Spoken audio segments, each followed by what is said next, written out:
and welcome to BAM Speaks Live, which is an extension of the Black Authors Matter Tour. This is your host, Dr. Pamela Gurley, who is also an author on the tour. So definitely come out and check us, all of us great authors out in all the cities that's there. First stop will be Houston, Texas, and that will be on June 13th. And then the second one that's immediately coming for the month of June is June 20th in Atlanta, Georgia. Definitely get your tickets on Eventbrite. Look us up, check us out, and make sure you come out and support all of the Black authors that's going to be a part of this tour. So one of the special things about BAM Speaks is we're going to be talking to a lot of the authors that are on the tour. First up, we have here Mrs. Phyllis Proctor Ewing, who is the author of Looking Inside Myself and Surviving. Welcome, Phyllis. How are you? I'm doing fine. How are you on this great Wednesday afternoon? It's Wednesday, right? Thursday. Yes. Thursday afternoon. Look, it's when you're Wednesday. quarantined, you lose. It's Wednesday. I was Yes, right. Okay. Wednesday. You know what? It's so confusing Mhm. when you're quarantined. You lose track of days. So Day how are and you night. on? So how are you on this Wednesday? I am great. I'm doing great. And how about Awesome, yourself? awesome. I'm great. Good.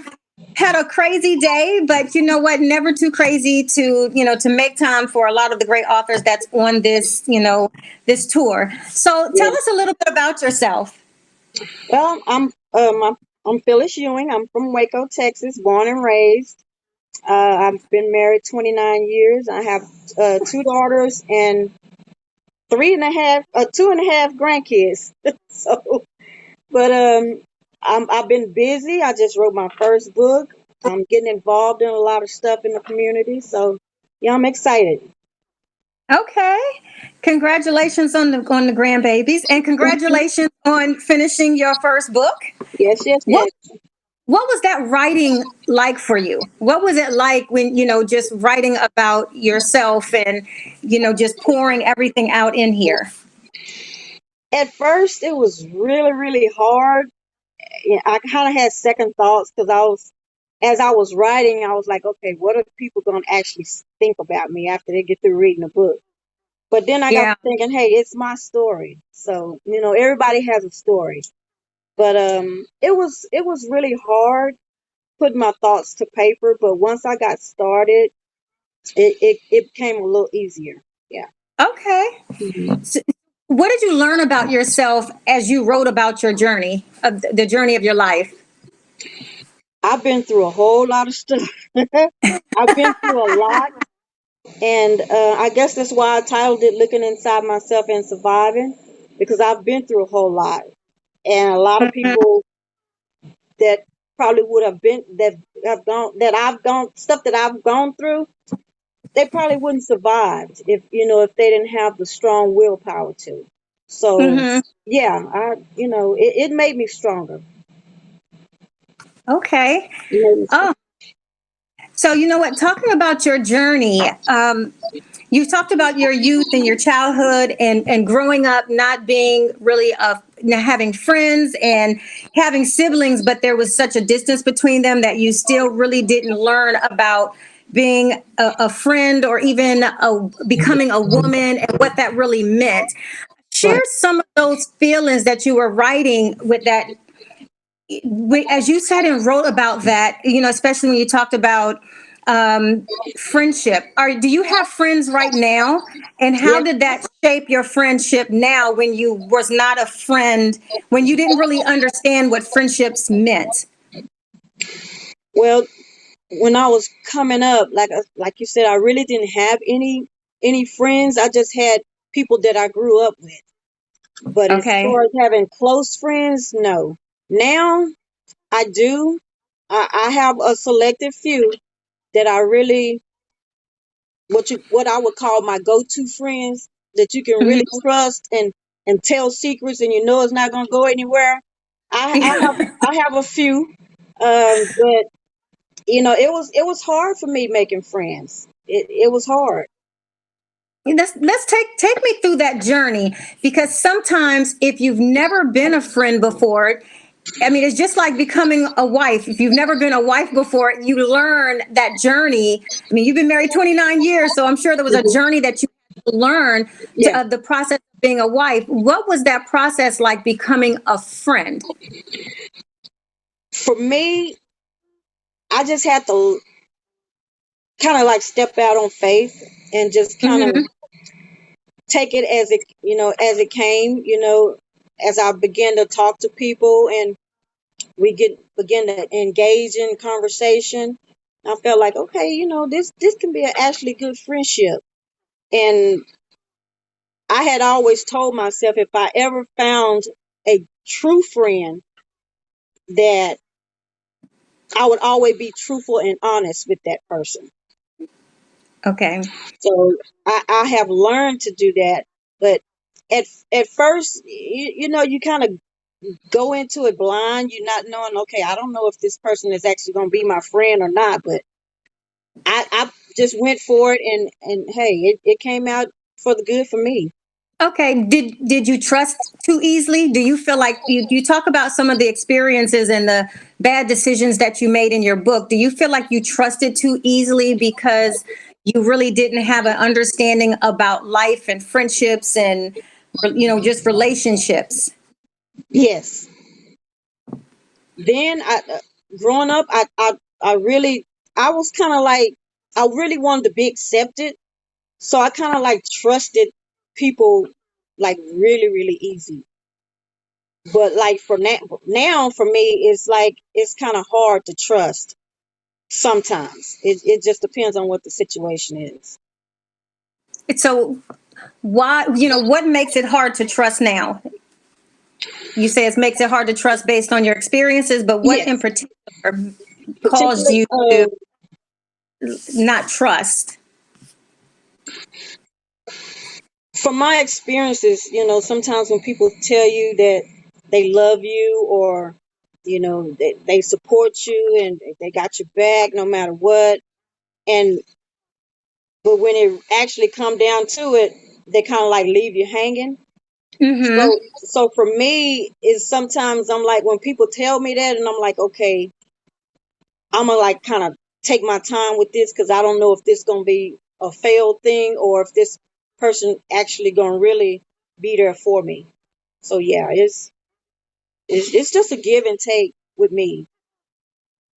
So you, in your book, you talk about finding religion and becoming spiritual at the age of 12. Hmm. And you talk also about being virtuous and what describe what being virtuous meant, especially growing up in the church from the age of 12 and finding that spiritual path and now being, using the term virtuous, and what effect has that had on your life that you now feel, or prior to this, that about being a virtuous woman, and what does that mean to you? But what it means to me now is that it's just being true to yourself. Mm-hmm. Um, growing up in the church, you was, a lot was a lot around a lot of the sisters of the church. You know how that go when you got the Sunday dinners and all that stuff, and so Yes. I kind of, me myself, I was like an old spirit, so I Mm-hmm. kind of paid attention to the older people more or less than the younger people. So I was kind of like an old spirit, and like now it's just like, hey, I'm true to myself. I believe in who I am, and I believe Mm-hmm. that I can do anything that I put my mind to it, Okay. and If be you could, successful at it. okay. During the phase from you growing up in the starting at age 12, were you always in the church throughout this majority of the transition of your life while you were trying to find yourself and fit in? Um, no, it was up to a point, to a probably, mm, probably till I was about 16, Mm-hmm. probably about 16, 17. I kind of dwindled away from the church, but but it all came back full circle. It all came back What full circle. what brought you back? Me knowing that all the struggles that I was going through or had been through, that Mm-hmm. I couldn't do it by myself, and Okay. that God was there. He was there with me every step of the way, but going through it, I really didn't see it. Mm-hmm. I really didn't see it until later on, and I'm like, this is a light bulb. He telling me, okay, I got bigger plans for you. You need to kind of start submitting yourself to the word and to what God is telling you. You need to Mm-hmm. start listening. And once I started doing that, everything just fell into place. Okay. And so you have your testimony, which is your book. Mhm. First of all, how did you come up with that title, Looking Inside Myself and Surviving? That by itself is so powerful. Those are some very powerful words to Oh yeah. use to describe a book. So how did you come about that topic, and what did it mean to you personally? I came up with the topic. Well, it means I came up with the topic is kind of basing it on the experiences that I've been through. And then the title, it just speaks for itself. Once I started writing, it was like, okay, once you start putting this pen to paper, you're going to have to think about what's inside of you Mm-hmm. that's going to come out, and you survived it. Mm-hmm. So that's how I came up with the title, Looking Inside Myself and Surviving.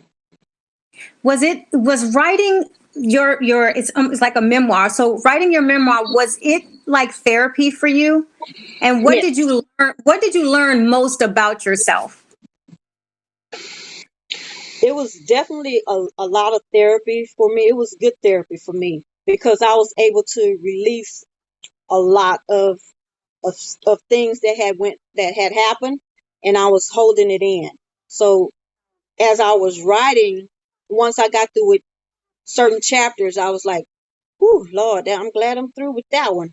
So I kind of felt like a big relief, had lifted off of me. So yeah, it was good therapy. Good therapy. Did And you I find your, go did you ahead. find yourself forgiving? Yes, yes, yes. And I talk about that in the book. I talk about forgiveness.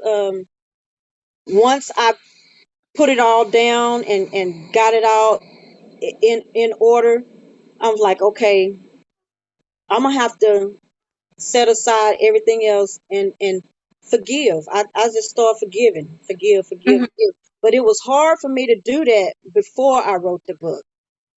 Really? Why Yeah, is that? because I was holding it in. And Mm-hmm. so you say maybe like a grudge.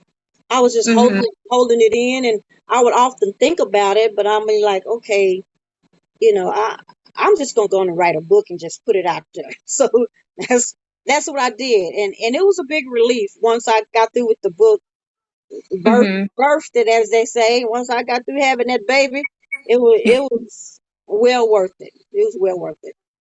I think that is so great. And so let's talk about your profession now. You just became the ambassador for the Center for Crimes Victims and Children Advocacy in Waco. So being rooted in religion, how did that come about for you? And then also, is that tied to your writing as well? It came about. I had volunteered there for some years ago. So Mm-hmm. it was. I always felt like it was a good foundation for me as far as helping others and trying to help guide others in the right path. So Mm-hmm.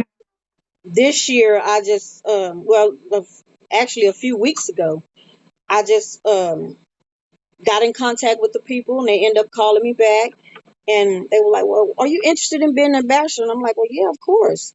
So I went in and met with them and talked, and they're gonna be calling on me to do some speaking engagements and stuff. So yeah, and it I just have a knack for children anyway, because Mm-hmm. my book talks about adoption, and Oh, dealing with the center kind of helps with that. So it kind of go okay. hand in hand. Yes, because and you talk about you're adopting. So Mhm. what was that like for you?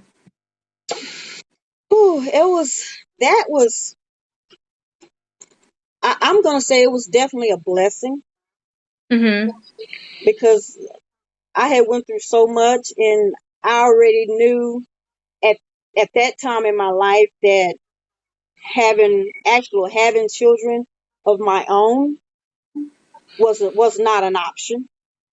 Okay. So the best thing for me was to go the adoption route, which now I wouldn't trade that for nothing in the world. I think adoption is such a blessing, Yeah. and I firmly believe that there are so many children that are in the system that Mhm. need love. And I've considered it. I have the lifestyle for it right now, but I can Mhm. never say when it comes to it. And I think it's because I recognize that children need that nurturing, and Mhm. they want to feel whole. Right. And a lot of children that are in foster care don't feel whole. And Mhm. then, of course, jumping from house to house to house in foster care, not being adopted, it Right. does something to the psyche of children. I have friends who were, was in foster care and aged out, and so and they talk very descriptively about their experience, and Mhm. it's heartbreaking to hear that. So I commend anyone who takes the route to actually adopt, Yeah. whether they have physical children or Mhm. not. Mhm. Yeah. Yeah, but it's definitely been a blessing. I mean, hey, I just needed. It's like I needed something else to love, Mm-hmm. and since I love children so much, and I'm like, okay, this is what's gonna fill that void. So we did what we needed to do and went with it. And I have And two beautiful daughters now. how old are they? My youngest is 24 and my oldest is 26. Oh, so you don't have babies anymore. You Yes, have I got them. They were little when I got them, but yeah, no, I'm saying, but you don't have babies anymore. They're all grown they're up. all grown up. Yes, What do they think? Have they read your book, and what do they think of your journey? they haven't read all of it. They just kind of touched bases on it. I'm not sure if they're actually afraid to read it. Maybe they're not, but it's just me. Um, they think it's awesome that I actually sat down and wrote a book. And they It's was like, "Mom, that's great." And I'm like, "Well, thank you." But they support me 100%. I mean, and like I told them, there's some stuff in the book people not gonna like, but it's my story, so it's okay. and it's your truth, and you have Hmm. to live your truth. And other people would only be offended if they're not open to their truth. Right. And so I think writing goes two ways. It not only allows you to forgive other people, but it Hmm. also allows you to step back and forgive yourself. And I Right. think that's start to let go Hmm. of the hurt and all of the pain that that you were, all the grudges you were holding, that Right. was wasted energy that you could have been using very productively in a different way. Hmm. And so it's such a great thing that you put all of it down. And so, how do we empower, especially women, to be virtuous in this social climate? I would say to empower women, I would tell them to believe in who you are, Mm-hmm. know your worth, and you know continue to strive for greatness. And Mm-hmm. they can do. Everybody can do everything they want to do if they put their mind to it. I mean, anything is possible. The sky's the limit. And I would just stress, continue to just keep continuing and continue to strive for greatness.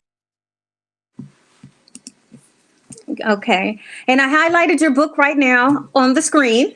So I had someone come and say, "What's the book info?" So the book is Looking Inside Myself and Surviving Phyllis, her name is up on the screen so you can easily find her. Phyllis, which are you going to be a part of the entire BAM tour? And if not, can you let the people who are watching know which cities they can find you at and connect with you? Yes, I will definitely be in Houston on June the 13th. Okay. I will definitely be at that one. And I am looking at a couple of more, but I'm not sure which ones yet. So yeah, Okay. it'll be a couple of more that's coming up. I think Okay. Chicago has one in September, I believe, Uh, yeah, if I'm there's not so many. mistaken. I know that LA is in September. Oh, I'm not sure about Chicago, but so maybe, the maybe schedule is out there. If you follow the Black Authors Matter tour, you can definitely get all of the tour information. It's also on Eventbrite. So, you can always connect with a lot of the authors, plus Phyllis, that will be on the tour. And she'll oh, it's select her in dates. October. It's in Okay. October. So will you be at the Chicago? I plan to be. I think Okay. it's October. Yeah. So let me ask you this: what are you looking forward to on this BAM tour, on the Black Authors Matter tour? What are you really looking forward to? I'm looking to, of course, sell books. Meet other authors to inspire others. Hmm. Just connect with different people. Just connect with different people from all over. So You know, it's going to be a good experience for me. and so as someone who works in the criminal justice system and someone who has written a book, what can you offer to people about sharing their story, especially when you talk about people who have been victimized? I would say if they wasn't, don't be ashamed. Don't put it like this. Don't be ashamed to tell your story because Hmm. people gonna criticize. I mean, people gonna say what they want to say anyway. But like I say, it's your story. So be comfortable with who you are in telling your story, and everything else will fall in place. Why do you think so many people are scared to step out there to share their story? I mean, you held yours in for a very long time. Mhm. So, what was it that made you decide, let me share my story with the world? I think a lot of people are afraid of, like I was, of what people may think once they read the book. Um, how they may see you, if they may view you as a different person. They may treat you different. But for me, I've seen so much stuff going on in today's society, so much negativity, and the young ladies, or the sex trafficking and all that stuff. And I'm like, okay, it's time for me to put my stuff in motion and put it out there and let others know that, hey, they too can overcome. Okay, and so here's one thing I love about your story is that all the things you grew up in, and there's so many people that'll say, oh, single parent household, that's why there's affliction. You grew up in a two-parent home, Yes, I and did. you still struggled. Yes, yes. If To you me, remember. I don't think it really mattered if you was in a single parent home or two parent Hmm. home. I mean, if you're in a situation or that environment to where you don't have access to different resources, or you know living in the lower class, then it doesn't it's not going to matter if you got a two parent or one parent home. I'm so glad you say that, because a lot of people assume that you have to be broken if you come Hmm. from a single family home, but we can be just as broken coming from a two-parent home, and people neglect that as often. So I think your story is absolutely amazing for that. You also put in your book about advice to parents about talking to their children Yes. about their bodies, about sex, about just Hmm. everything. Hmm. Yes. So why, at what age do you think that parents should start talking to their children? I mean, and you look at your life experience, when do you wish your parents or your mother would have started talking to you, especially about boys and sex and your body and all of the things, being a friend? Yeah, I would say um between 8 and 9, between ages Okay. 8 and 9, because that's you start feeling yourself around that time. I'm thinking, but like with my girls, I tried to make sure, hey, they knew whatever they needed to know. I mean, I shared everything with them. Hey, don't be afraid to ask me questions. I was scared to go to my parent. I was scared to go to my mom and ask her anything because, I was just afraid that she was like, well, I'm not, that's just something back then you didn't talk about. Mm-hmm. Now, So so for the listeners, how deep in do you get about your life in this book? pretty deep, pretty deep. Yeah, it's in depth detail. Okay, so it's a juicy book too. So it's like Oh one yeah. of those. See, I'm gonna have to, get out there. I got to read a little bit, but I'm excited.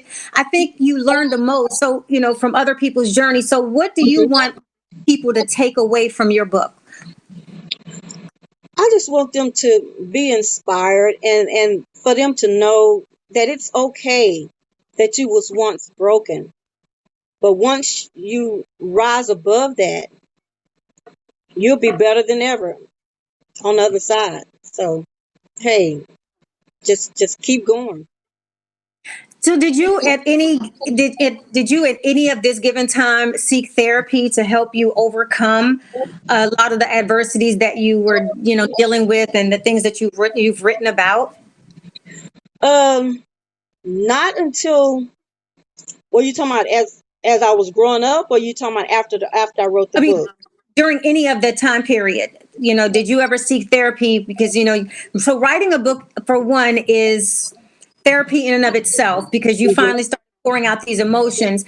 But I'm just figuring, wondering, is during any time of your journey, I mean, growing up and going through all of the adversities that you're discussing, did you seek therapy for any of the situations that was difficult for you to overcome? Yes, of course. But it wasn't until much as I got much older.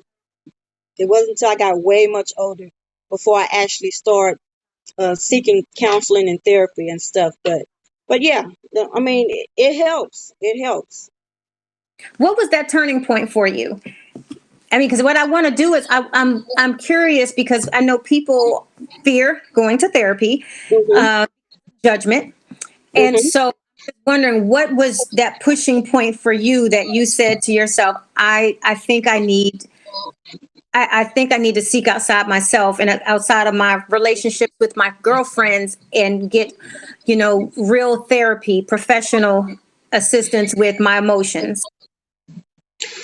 Yeah, but I mean, because I was at one point, I was like, I was even thinking suicide and all kinds of stuff because I just couldn't cope with it for a while. So, and I'm like, okay, I need to get some help to kind of help me through it. So as I began to write the book and going through therapy at the same time, it helped out a whole lot. I think that's really great. And so someone who is an advocate for therapy, who also went to therapy, I do share a similar journey, and what that means when you want to heal. And so I Mhm. think it's important that people look and be inspired by your willingness to come forward with your life. Right. Yes. So how can people connect to you, Phyllis? They can reach me on Facebook, of course. It's Phyllis M. Ewing or Phyllis Proctor Ewing. They can connect with me on Instagram at Phyllis_Marie, or my website, www.IamPhyllisEwing.com. Okay. And or they can email me, pewing331@gmail.com. And so how can they get your book? Where can they find your book at?